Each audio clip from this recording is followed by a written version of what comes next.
ونعوذ بالله تعالى من شرور أنفسنا ومن سيئات أعمالنا من يهده الله فلا مضل له ومن يضلل فلا هادي له وأشهد أن لا إله إلا الله وحده لا شريك له وأشهد أن محمدا عبده ورسوله يا أيها الذين آمنوا اتقوا الله حق تقاته ولا تموتن إلا وأنتم مسلمون يا أيها الناس اتقوا ربكم الذي خلقكم من نفس واحدة وخلق منها زوجها وبث منهما رجالا كثيرا ونساء واتقوا الله الذي تساءلون به والأرحام إن الله كان عليكم رقيبا يا أيها الذين آمنوا اتقوا الله وقولوا قولا سديدا يصلح لكم أعمالكم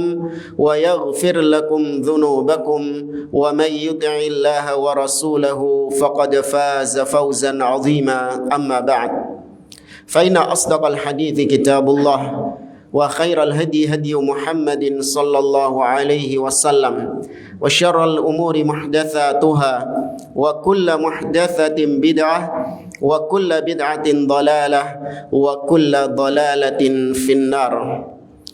Ma'asyiral muslimin, ikhwani fillah, rahimani wa rahimakumullah.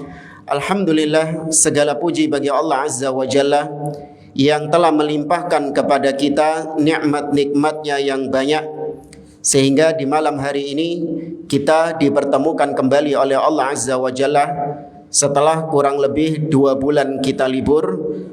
Maka di malam hari ini Allah pertemukan kita kembali dalam kajian kitab Al-Usulus Sittah oleh Al-Imam Muhammad bin Abdul Wahhab At-Tamimi rahimahullahu ta'ala, dengan penjelasan dari Fadilatul Syekh Ad-Doktor Abdul Aziz Ar-Rayyis hafizahullahu ta'ala.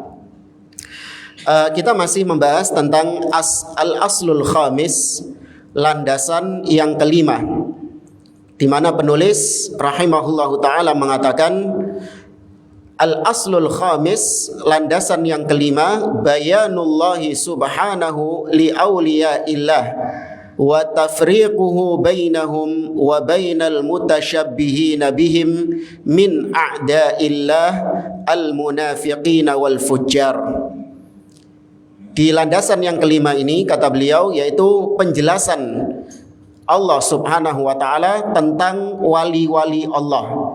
Ya, siapakah wali-wali Allah? Yaitu orang-orang yang dicintai oleh Allah subhanahu wa ta'ala. Dan penjelasan tentang pembeda antara wali-wali Allah yang sejati, yang sesungguhnya, dengan orang-orang yang berlagak menjadi wali-wali Allah, padahal mereka bukan termasuk wali Allah.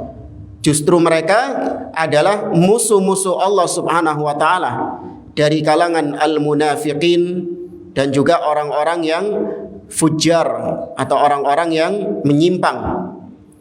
Kemudian beliau membawakan dalil-dalil tentang ciri-ciri waliullah. Ini sudah kita lewati, cuman gak apa-apa untuk menyegarkan kembali apa yang telah kita pelajari. Dalil pertama yang dibawakan oleh beliau yaitu firman Allah Azza wa Jalla dalam surah Ali Imran ayat 31. Ya, surah Ali Imran ayat 31. Allah Ta'ala berfirman, "Qul in kuntum tuhibbunallaha fattabi'uni yuhibbukumullah wa yaghfir lakum dhunubakum wallahu ghafurur rahim." Kata Allah, "Qul," katakanlah wahai Muhammad, "in kuntum tuhibbunallah," apabila kalian memang mencintai Allah, maka fattabi'uni. Waalaikumsalam warahmatullahi. Fattabi'uni, maka ikutilah aku, yaitu Nabi Muhammad SAW. Yuhibbukumullah, maka Allah akan mencintai kalian. Nah ini, kalau mengikuti Nabi, ittiba kepada Nabi, baru mendapatkan cinta dari Allah, baru mendapatkan predikat sebagai waliullah. Namun sebaliknya, apabila tidak ittiba kepada Nabi, namun jatuh dalam ibtida', yaitu bid'ah di dalam agama, Tidak mau mengikuti Nabi, justru mengarang-arang sesuatu yang baru yang tidak diajarkan Nabi SAW. Maka dia bukan termasuk waliullah subhanahu wa ta'ala. Maka ini syarat yang pertama, waliullah haruslah orang-orang yang ittiba, mengikuti Nabi SAW zahiran wa batinan. Ya, baik secara akidah, ibadah, ya muamalah, akhlak, dan apa-apa yang memang Allah perintahkan untuk mengikuti nabinya, maka wajib untuk diikuti. Tapi ini juga sudah kita bahas panjang lebar pada pertemuan-pertemuan sebelumnya. Kemudian ayat yang kedua, yaitu surah Ali Imran surah Al-Maidah ayat 54. Ini ciri waliullah yang kedua. Kata penulis, wa ayatun fi suratil Maidah. Ciri waliullah yaitu ayat dalam surah Al-Maidah, wa hiya qauluhu ta'ala, yaitu firman Allah Azza wa Jalla, ya ayyuhalladzina amanu may yartadda minkum an dinihi fasawfa ya'tillahu biqaumin yuhibbuhum wa yuhibbunah. Kata Allah, wahai orang-orang yang beriman, barang siapa di antara kalian yang murtad dari agamanya, maka Allah akan mendatangkan kaum yang yuhibbuhum. Ini Allah cinta kepada mereka. Berarti mereka itu waliullah karena Allah cinta kepada kaum tersebut. Wa yuhibbunah, dan mereka cinta kepada Allah Subhanahu wa taala. Ini juga ciri waliullah, yaitu mencintai Allah Subhanahu wa taala. Ya, mereka adalah orang-orang yang cinta kepada Allah Azza wa Jalla. Kemudian ciri berikutnya, adzillatin 'alal mu'minin, yaitu mereka merendahkan diri, tawadhu di hadapan orang-orang yang beriman. Ya, sesama orang-orang beriman, sesama kaum mukminin, mereka merendahkan dirinya. Akan tetapi kata Allah, a'izzatin 'alal kafirin. Namun kalau di hadapan orang-orang kafir, mereka menampakkan wibawanya. Tidak mau basa-basi, nggak mau berlemah lembut, nggak mau sungkan-sungkanan, enggak. Tapi mereka menampakkan kewibawaannya, menampakkan kemuliaannya. Karena memang orang-orang beriman harus diakui lebih mulia daripada orang-orang yang fasik, daripada orang-orang kafir. Sefasik-fasiknya orang beriman jauh lebih mulia daripada sebaik-baiknya orang kafir. Nah, dan kita sampai pada pembahasan ini, a'izzatin 'alal kafirin, yaitu berwibawa kepada orang-orang kafir. Ya, pertemuan kita yang terakhir sampai pada ayat tersebut.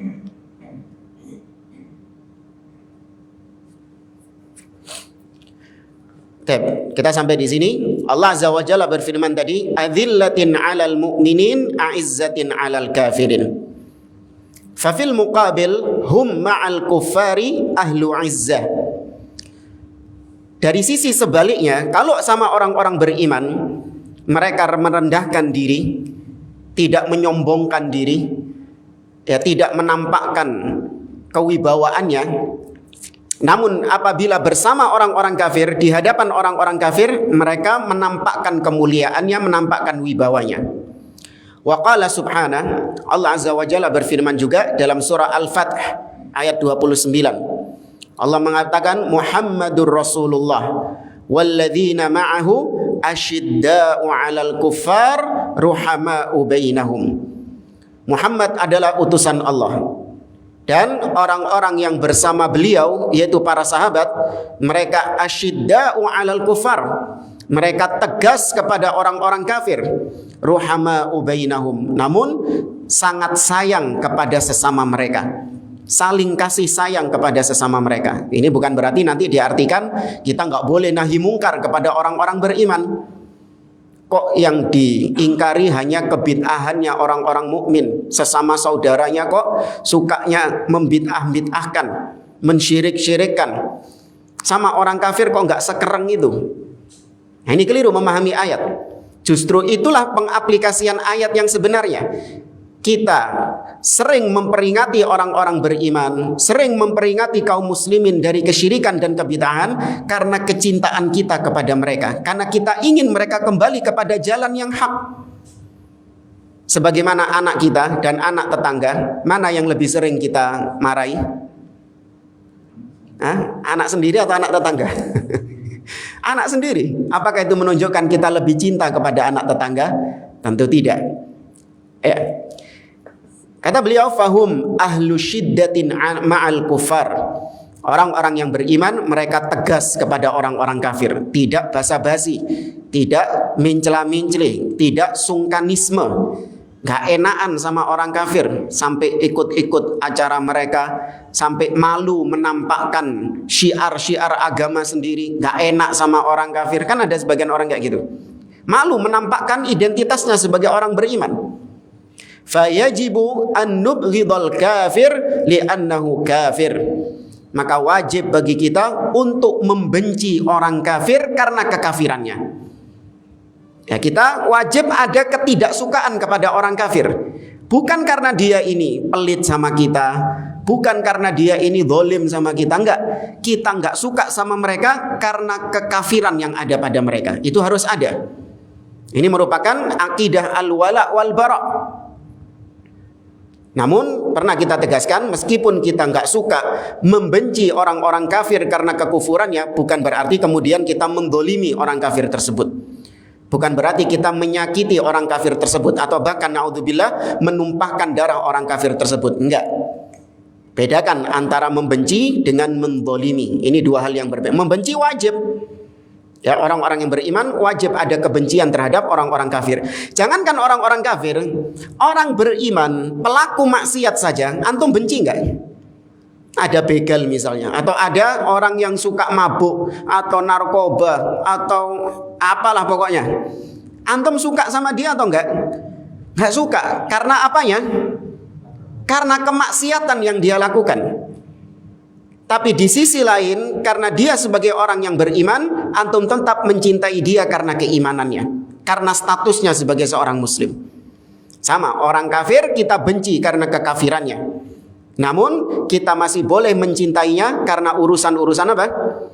Urusan-urusan duniawi. Kata beliau, wa yajibu an na'taqida adawatahu li'annahu kafir.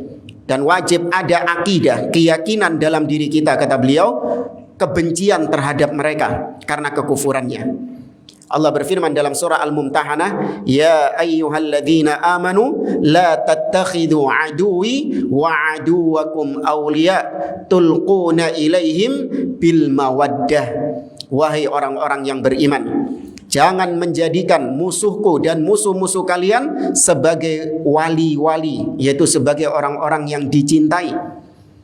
Tulquna ilaihim bil mawaddah, di mana kalian memberikan kecintaan kalian kepada mereka. Ya, mawaddah artinya mahabbah, kecintaan. Dilarang sama Allah Azza wa Jalla. Namun di ayat yang sama juga, ini surah Al-Mumtahanah, di ayat yang sama juga Allah Azza wa Jalla justru di surat yang sama, bukan di ayat yang sama. Di surat yang sama juga Allah Azza wa Jalla memerintahkan kita untuk berbuat baik kepada orang-orang kafir sepanjang mereka tidak menzalimi kita.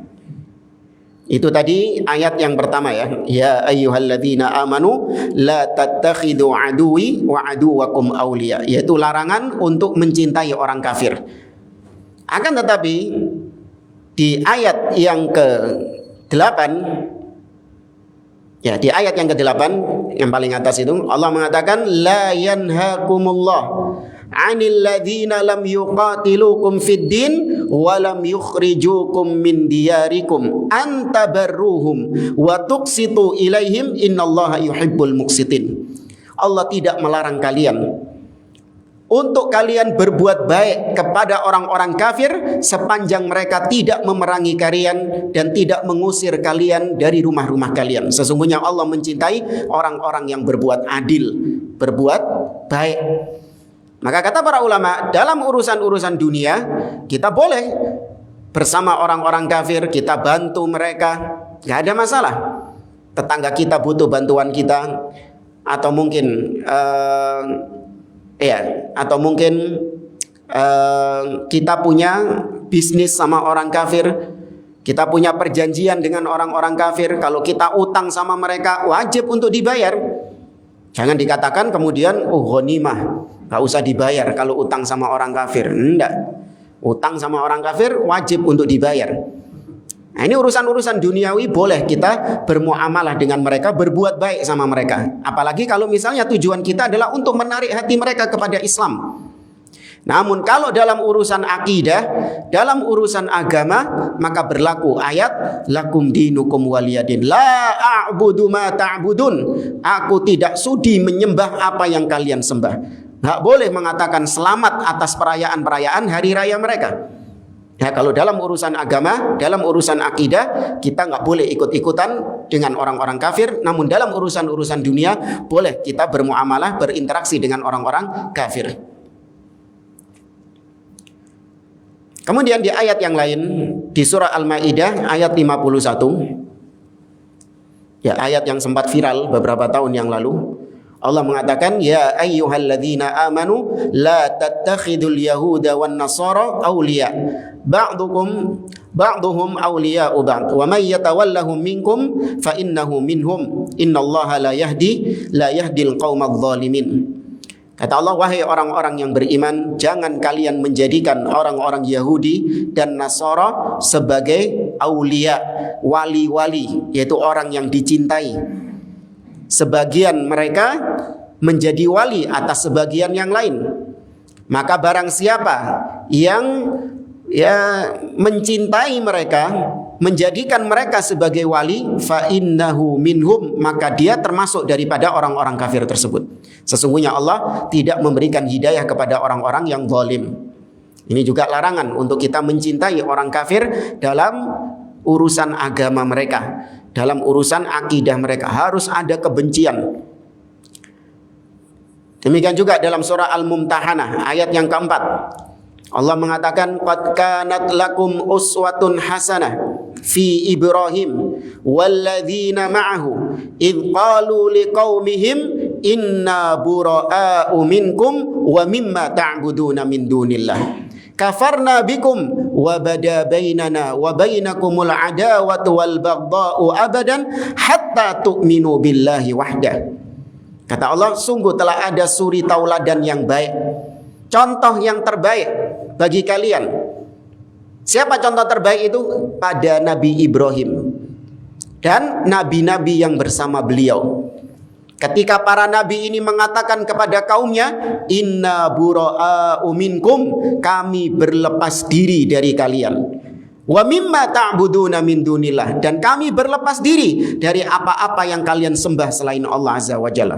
Kami nggak mau dukung, nggak mau support, nggak mau bantu, hatta ngucap no selamat kami nggak mau. Itu namanya bara', berlepas diri. Kenapa? Kafarna bikum, kami mengingkari perbuatan kalian ini. Kami nggak ridho dengan kekufuran kalian ini. Nggak boleh setuju dengan kekufuran mereka. Harus ada ketidakridhoan, ketidaksetujuan. Karena mereka beribadah kepada selain Allah. Orang-orang Nasara menyembah selain Allah. Ya, orang-orang musyrikin menyembah selain Allah. Nggak ridho kita, Allah dipersekutukan. Kemudian kata Allah Azza wa Jalla, kata para nabi, wa bada bainana wa bainakumul adawatu wal baghdha'u abadan, dan telah nampak permusuhan, kebencian antara kami dengan kalian selama-lamanya, hatta tu'minu billahi wahdah, sampai kalian beriman kepada Allah saja. Ini asas membenci orang-orang kafir karena kekufurannya. Pernah kita tanya, bagaimana cara menggabungkan kita wajib membenci orang kafir, tapi ternyata kita boleh menikahi wanita? Kita boleh menikahi wanita ahlul kitab, Yahudi dan Nasara. Bagaimana cara menggabungkan hal ini? Ini cuman pelajaran saja, nanti jangan dipraktekkan rabi ambil ahlul kitab beneran, muslimah banyak telecehan kok. Bagaimana menggabungkannya? Kata para ulama, ketika ada seorang muslim dia memiliki istri ahlul kitab, maka dia bisa menerapkan hal tersebut, yaitu dia membenci dari satu sisi dan dia mencintai dari sisi yang lain. Dia membenci istrinya karena istrinya tersebut kufur kepada Allah Subhanahu wa taala. Dengan cara dia barok, berlepas diri, tidak mau support, tidak mau ikut-ikutan dalam masalah agama istrinya. Nggak mau dia. Mas, anterin ke gereja, enggak. Ya, repot kan duwe bojo kayak ngono. Nah, ya. Nggak boleh diinterno ke gereja, terus nanti ada perayaan apa harus mengucapkan selamat. Oh enggak boleh sungkan-sungkanan, harus aizzatin alal kafirin, harus menampakkan kewibawaan kepada orang-orang kafir. Gak enak sungkan. Ya, keluarga istri sedang merayakan Natal, maka saya ikut ke sana, nggak enak sungkan. Enggak bisa. Harus tegas kepada mereka, lakum dinukum waliyadin. Tapi dalam masalah-masalah duniawi boleh kita mencintainya. Kita mencintainya dari sisi-sisi duniawinya. Ya, karena dia adalah seorang istri kita, dia wanita, atau kemudian dia yang melahirkan anak-anak kita dan seterusnya. Dari perkara-perkara duniawi kita boleh mencintai dia. Tapi di sisi kekufurannya kita nggak boleh mencintainya. Ya, kalau antum masih bingung, kok bisa Ustadz? Ada sesuatu yang bisa dicintai dan bisa dibenci dari dua sisi. Kan harusnya dibenci secara total, dicintai secara total. Masa harus gitu jamaah? Kalau sudah benci, harus benci kabeh gitu. Gak boleh ada kecintaan sama sekali. Gak harus. Para ulama mencontohkan ad-dawaul karih, yaitu obat yang pahit. Obat yang pahit dicintai dari satu sisi, tapi dibenci dari sisi yang lain. Obat yang pahit dibenci karena apanya? Karena rasanya yang pahit. Ambil regone sing larang biasanya. Dibenci dari sisi itunya. Tapi dia dicintai dari sisi yang lain. Dari sisi apanya?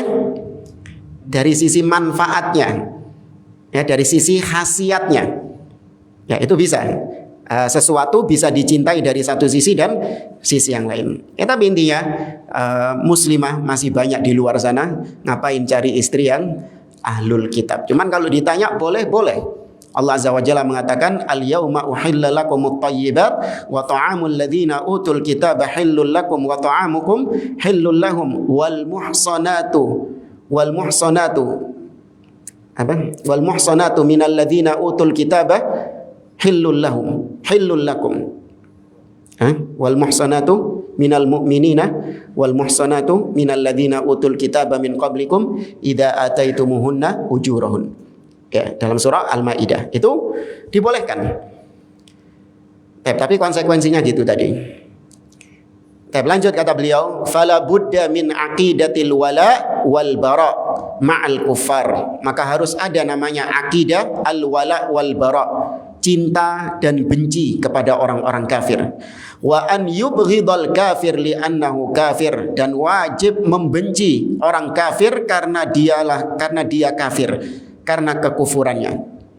Ini kata beliau disebutkan oleh Al-Imam Ibnu Muflih dalam kitabnya Al-Adabus Syar'iyyah dan oleh para ulama-ulama yang lainnya.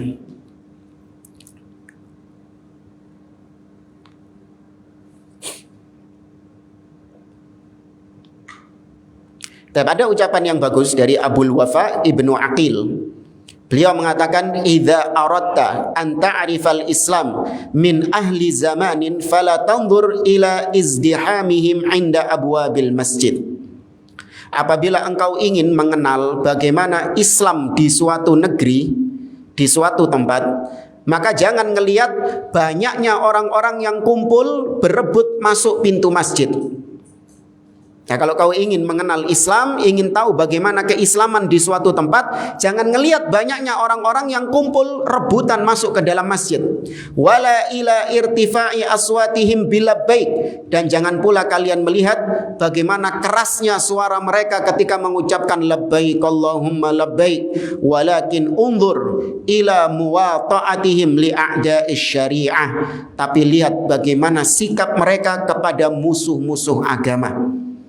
Ya, lihatlah sikap mereka kepada musuh-musuh syariat. Ai kaifahum ma'al kuffar.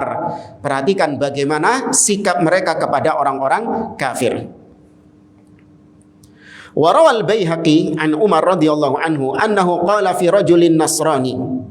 Diriwayatkan oleh Al-Baihaqi dari Umar ibn Khattab bahwasanya Umar pernah berkata kepada seorang Nasara, wallahi la udnihim wa qad ab'adahumullah. Kata Umar ibn Khattab, demi Allah, aku tidak akan mendekati mereka. Aku tidak akan mendekati mereka karena Allah Subhanahu wa taala telah menjauhkan dari mereka, karena Allah telah menjauhkan diri dari mereka. Wala u'izzuhum wa qad ahanahumullah.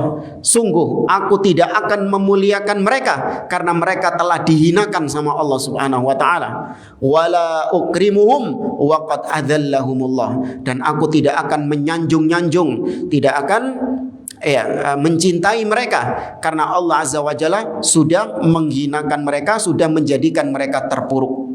Tidak akan aku angkat mereka. Ya, ini maksudnya orang-orang kafir. Bahkan Umar ibn Khattab pernah memperingatkan rakyatnya tentang bagaimana sebagian kaum muslimin yang ikut-ikutan perayaan hari raya orang-orang kafir. Umar ibn Khattab mengatakan, ijtanibu a'da Allah al-yahuda wan nasara fi a'yadihim.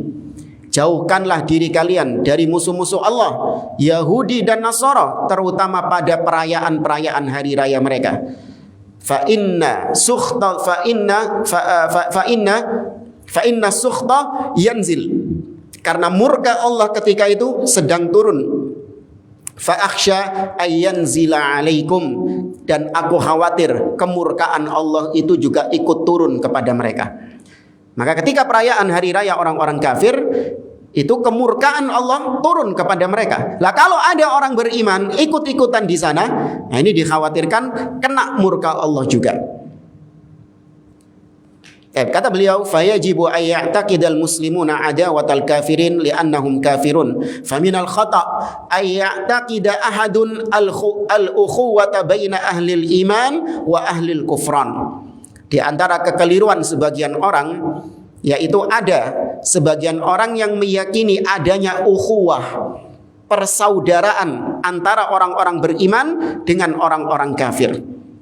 Bahkan penceramah, sebagian penceramah kalau nyebut orang-orang Nasara nggak mau mengatakan orang-orang kafir dari kalangan Nasara, tapi menyebutnya apa? Saudara-saudara kita dari kalangan Nasrani, saudara-saudara kita dari kalangan Yahudi. Tidak ada persaudaraan kaum beriman, orang-orang beriman dengan orang-orang kafir. Ya, jangan dikatakan saudara-saudara kita, enggak. Kita enggak mau punya saudara seperti itu. Fala ukhuwata bainal mu'min wal kafir. Tidak ada persaudaraan antara mukmin dengan kafir. Bal al adawatu wal baghdha'u abadan hatta yu'minu billahi wahdah. Yang ada adalah kebencian dan permusuhan kepada orang-orang kafir selama-lamanya sampai orang kafirnya beriman kepada Allah Subhanahu wa taala. Fayajibu an na'taqida butlana adyanihim. Wajib juga atas kita meyakini sesatnya agama mereka, batilnya agama mereka. Jangan dikatakan Yahudi, Nasara, ya Majusi, Hindu, Buddha, mereka ini adalah orang-orang yang sama seperti kita, sama-sama menuju Allah Subhanahu wa taala. Bahkan saya lihat sebagian orang, anak-anak muda ya di jalan-jalan ini kok lagi banyak yang pakai kaos-kaos pluralisme. Oh, Allah alam antum mendapati mencermati atau enggak. Ada yang pakai kaos-kaos pluralisme, syiar-syiarnya pluralisme. Yaitu ada logo-logo agama yang dijadikan satu.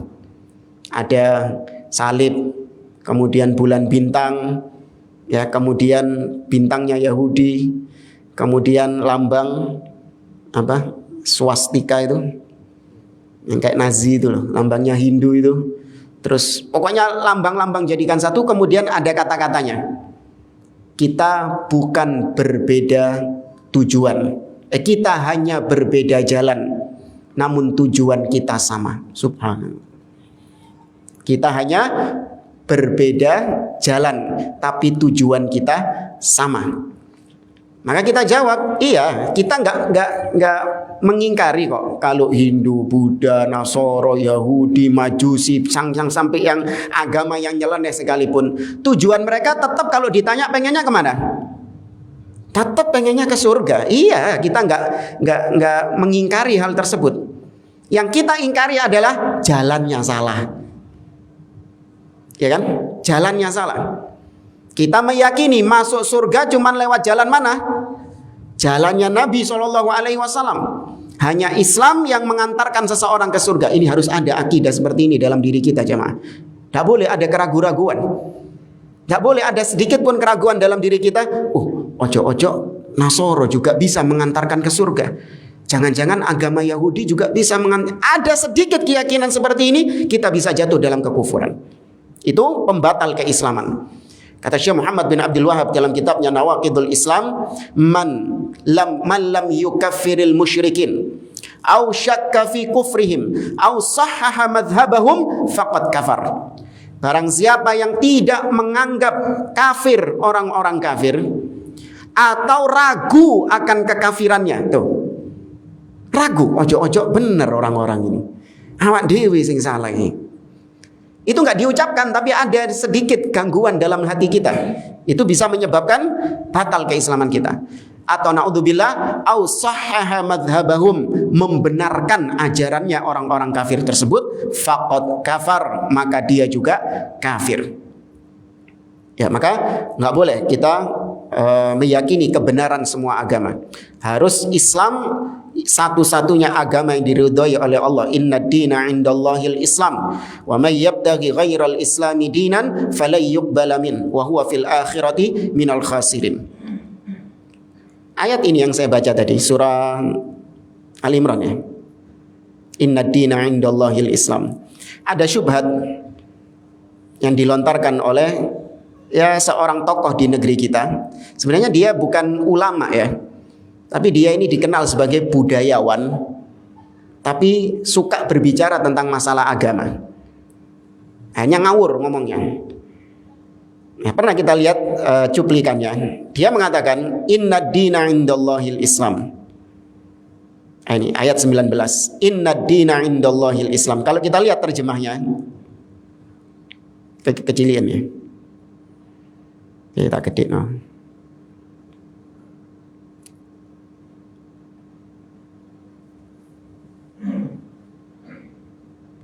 Nah ini. Itu terjemahnya, sesungguhnya agama di sisi Allah ialah Islam.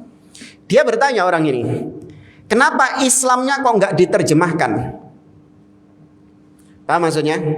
Inna din, sesungguhnya agama, indallah, di sisi Allah, ya, al-Islam.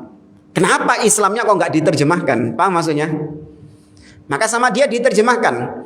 Islam itu artinya adalah keselamatan, kedamaian, ya, damai, salam, diambil dari kata-kata salam, damai. Maka dalam ayat ini Allah bukan melegitimasi bahwa agama satu-satunya adalah Islam, enggak.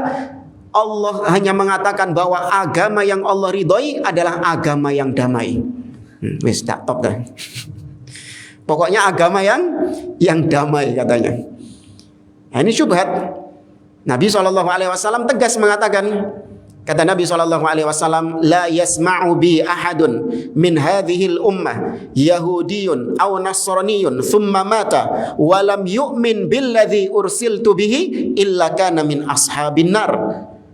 Tidak ada seorang pun dari umat ini, baik dia Yahudi ataupun Nasara, yang mendengar tentang ajaranku, yakni Islam yang dibawa oleh Nabi, kemudian dia mati tidak beriman dengan yang aku bawa, yakni tidak beriman dengan ajaran yang aku bawa, melainkan dia pasti menjadi penghuni neraka jahanam. Ya, maka kita meyakini Islam di sini bukan Islam secara umum, tapi Islam yang dimaksud di sini adalah Islam yang dibawa oleh siapa? Oleh Rasulullah Muhammad SAW.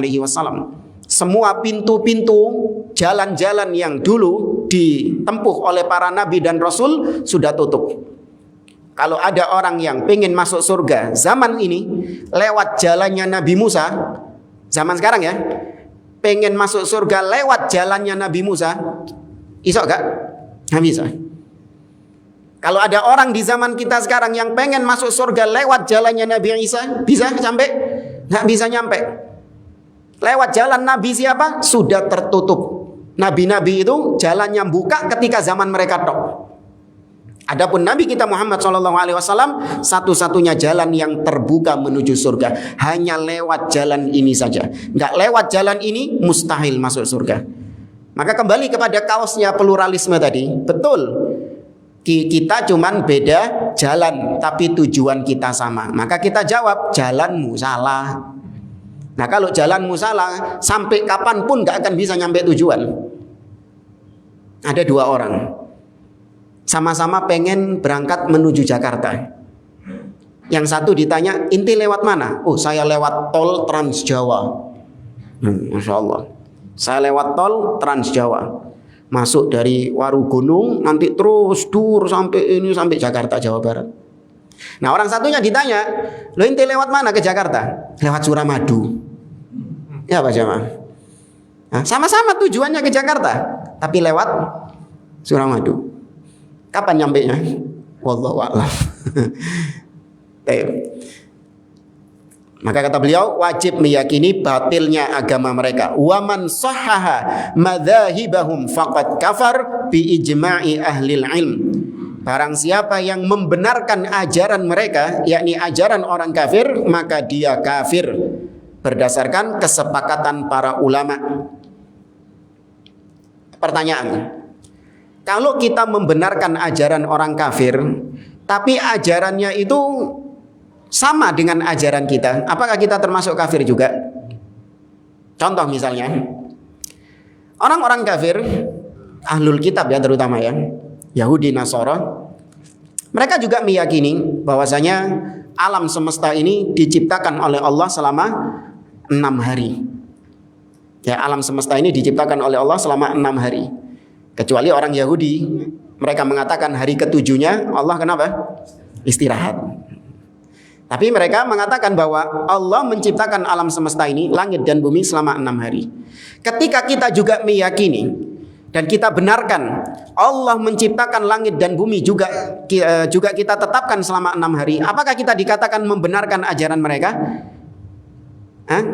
Enggak. Yang kita benarkan dari sisi agama kita. Karena agama kita menegaskan, kata Allah Azza wa Jalla, inna rabbakumullahu alladzi khalaqas samawati wal arda fi sittati ayyam. Allah ciptakan langit dan bumi selama 6 hari. Ya, kita benarkan dari sisi agama kita. Adapun dari sisi agama mereka, memang kita akui bahwa agama mereka, kitab mereka, Taurat dan Injil itu dulu memang adalah mantan kitabnya Allah Subhanahu wa taala. Tahu ya?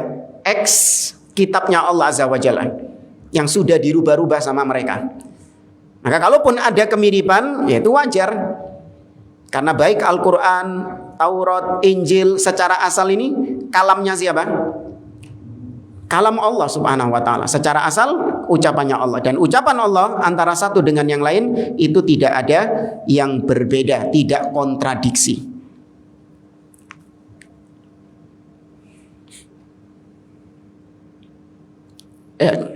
Di sini kemudian beliau mengatakan fayajibu an na'taqida butlana adyanihim wa anna ad-dinal yahudi wan nasrani alladhi yusamma al-yawma khata'an bil masihiyyah dinun batil la yuaddi ila Allah wa la yurdih.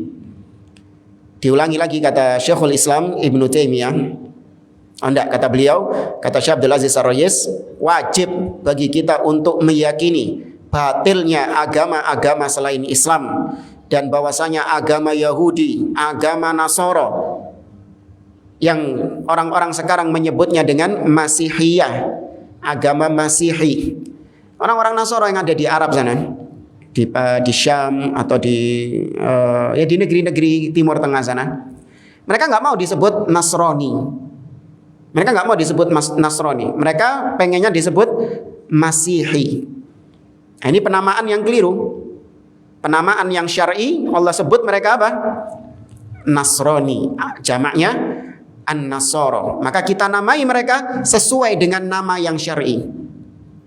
Ya, nama yang syar'i bagi mereka adalah Nasoro, kita namai mereka Nasoro. Ridho nggak ridho, Allah menamai mereka Nasoro.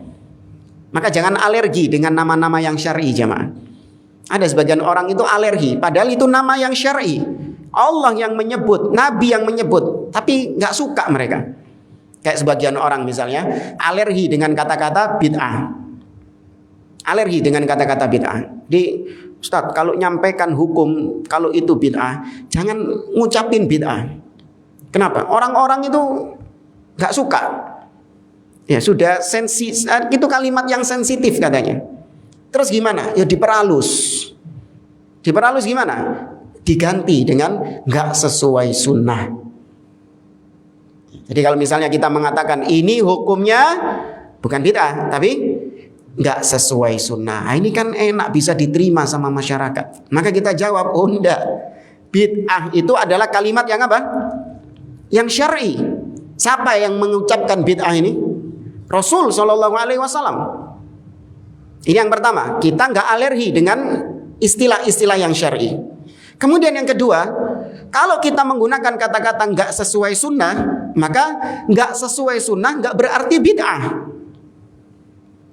Tidak sesuai sunnah itu bukan berarti jatuhnya bid'ah. Contoh, ada seorang yang sahur jam 1 malam. Sahur jam 1 malam. Maka kita katakan dia ini sahurnya enggak sesuai sunnah. Karena yang sunnahnya apa? Mengakhirkan sahur. Yang sesuai sunnah mengakhirkan sahur. Tayyib, apakah orang yang sahur jam 1 malam dia jatuh dalam perbuatan bid'ah? Enggak, minimal hukumnya makruh. Ya, hukumnya makruh karena sunnahnya di akhir waktu. Insyaallah kita lanjutkan pada pertemuan yang akan datang. Wallahu a'lam bishawab. Aqulu qouli hadza wa sallallahu ala nabiyyina Muhammad wa ala alihi wa sahbihi ajma'in. Assalamu alaikum warahmatullahi wabarakatuh.